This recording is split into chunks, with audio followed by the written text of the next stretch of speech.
en vue de pourvoir à ces vacances, j'invite conformément aux dispositions de l'article L154 du Code électoral, Madame Koura Ndiaye,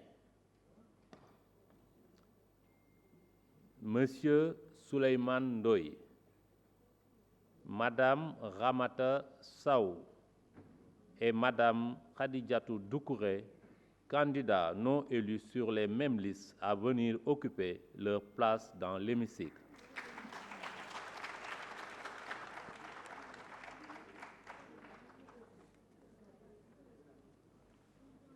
Merci.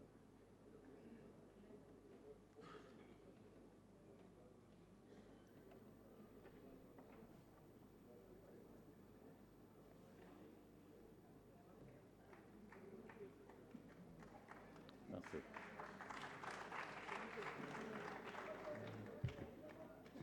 Par ma voix, l'Assemblée nationale vous souhaite la bienvenue.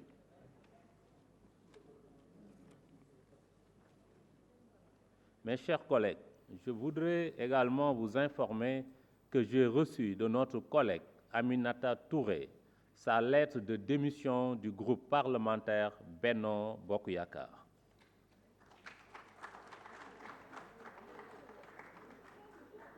Mes chers collègues, j'ai reçu les affaires suivantes.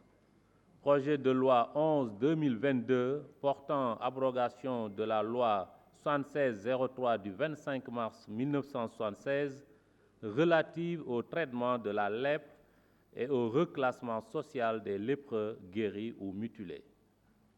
Ainsi, projet de loi numéro 12-22 portant loi des finances pour l'année 2023, acte est donné au gouvernement du dépôt de ces affaires. Monsieur le ministre du Travail, du Dialogue social et des Relations avec les institutions, honorables collègues députés, Monsieur le secrétaire général, Mesdames, Messieurs les membres du personnel de l'Assemblée nationale, Mesdames, Messieurs les journalistes, chers invités. Avant de déclarer close cette séance, permettez-moi de dire quelques mots.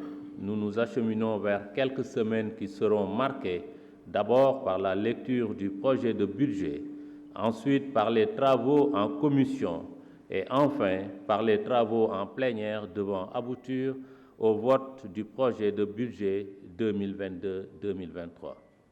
Je voudrais inviter chacun d'entre nous à y mettre le sien nécessaire pour faire de ce cycle marathonien une œuvre de succès, conformément à la mission qui nous est dévolue par le peuple sénégalais, à savoir le vote des lois et le contrôle de l'action gouvernementale.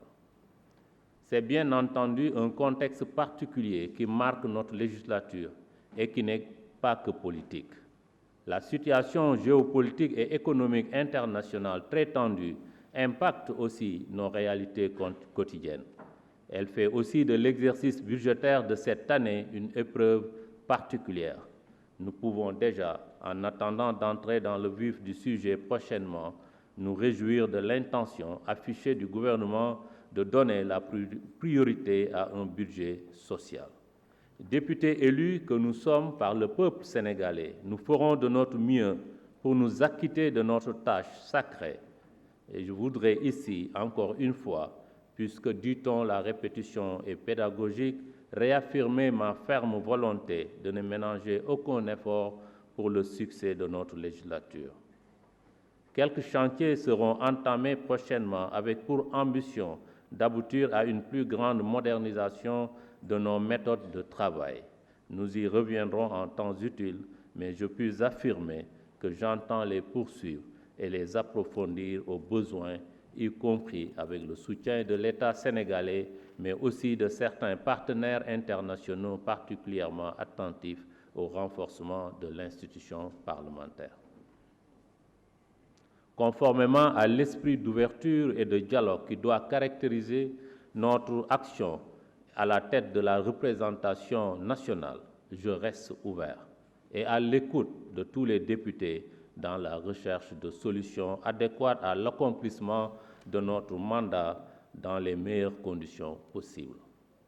Cela également, conformément à la volonté du président Macky Sall, qui accorde une importance particulière à la réussite de notre mission.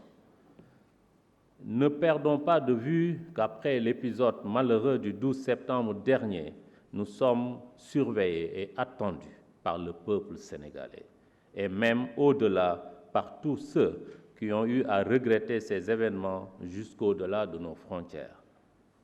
Tout naturellement, nous pouvons avoir des points de vue divergents. À nous alors de la jouer avec responsabilité et efficacité sous le sceau particulier de la sérénité lors de nos travaux. Notre règlement intérieur est pour cela l'un de nos meilleurs alliés. Quel que soit le bord où nous nous situons, le respecter, nous y adosser sera essentiel à la bonne marche de nos travaux. Chers collègues, je termine mon propos en renouvelant mes félicitations à l'ensemble de mes collègues élus députés, aux vice-présidents, questeurs, secrétaires, présidents et membres de commissions élus, en leur souhaitant aussi plein succès dans leur mission. Monsieur le ministre, Mesdames, Messieurs, chers honorables collègues députés, après ces quelques mots, je voudrais relever que l'ordre du jour étant épuisé, je propose à l'Assemblée de lever la séance et de laisser à la conférence des présidents le soin de fixer l'ordre du jour et le calendrier de nos prochains travaux. Je vous remercie de votre aimable attention. La séance est levée. Merci.